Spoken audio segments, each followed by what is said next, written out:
Welcome to Project Finance Primer number 4 from CCC Training. In this episode, we're going to consider the central importance of cash flow in project financing.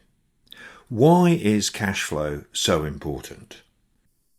Well, as we discussed in earlier episodes, under project financing structures, the borrower is a single-purpose vehicle company which is set up purely and simply to construct, own and operate the project.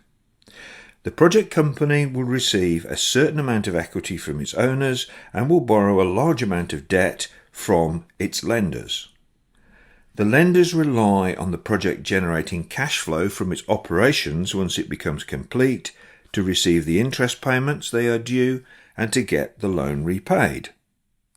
The sponsors of the project also rely on cash flow generated by the project to get returns on their investment and eventually to get their investment back. Over its life, the project will produce a limited amount of cash, and the cash will have to be used to meet all the costs of the project. Obviously, some cash will need to be used to meet the operating costs, supplies, wages, maintenance costs and so on. If those costs are not met, the project will come to a grinding halt. Taxation will also have to be paid, and in effect it will have to be treated as an operating cost, because if the tax isn't paid, then the government is likely to close the project down. In practical terms, that means that tax is an operating cost. Interest will have to be paid on the project loans, and repayments of those loans will need to be made in line with the repayment schedule agreed with the lenders. The sponsors of the project will expect to receive a return on their investment and in due course to have their investment repaid. But how do we decide which of these payments is made first? Or do they all rank equally? Well, the answer to that question is no, they do not all rank equally.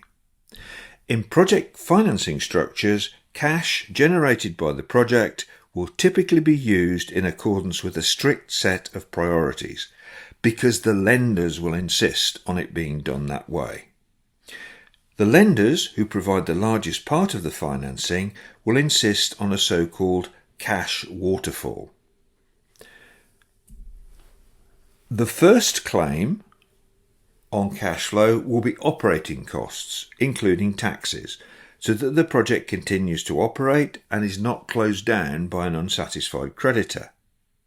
Next, the lenders will take their interest payments, followed by their principal repayments. Only then will the sponsors be allowed to take their equity returns. So the sponsors, in effect, sit at the bottom of the waterfall when it comes to claims on the project cash flow.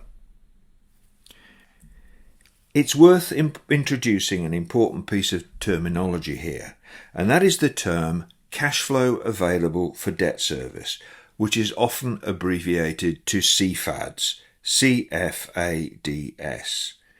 CFADS is an enormously important concept for lenders, and we shall come across it time after time in future episodes. CFADS equals operating revenue minus operating costs, including tax as an operating cost.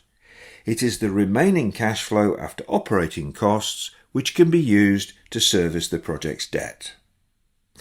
The lenders can never have access to more of the project's cash flow than CFADS, and therefore, as we shall see, it's an important figure when lenders are considering just how much debt the project will support.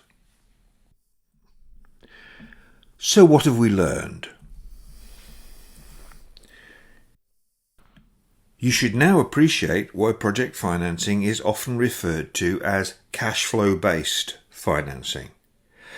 Because the project will produce a limited amount of cash flow, and because that cash flow will need to be used first to cover operating costs, the lenders will insist that cash is applied in a strict, pre-agreed hierarchy.